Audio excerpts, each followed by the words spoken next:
topa tá, que momento você vai apresentar é ponto não.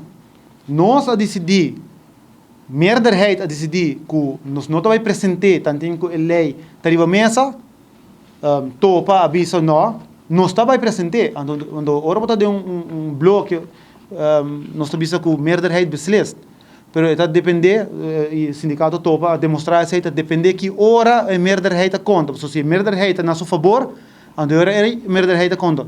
Pero se meerderheid não está a seu favor, andor não está trek terug.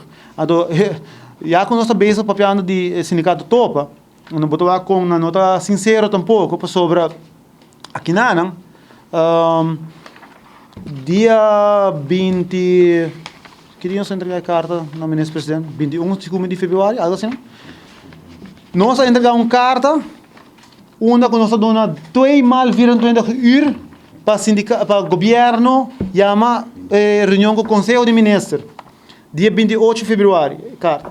Então, dengue carta aqui na que o sindicato topa também afirma, que pode revocar o landbesluit overheidsbeoordeling, overheidsverordening.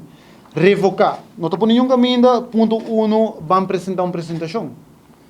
Sindicato topa, topa. Sabe que firma de sindicato topa, 1, revocar o landbesluit. Ou se tem setup de bloco sindical, bota tu ainda firma carta, bisa, ei, Jonam, botinho revocar a lei que não, para sobre tem problema over de ziekteverzuimbeleid, tem problema de arbowet, então botinho revocar. Então depois, maneira, não sabe que palavra nem para usar, bota double cross, todo o sindicato não quer sentar.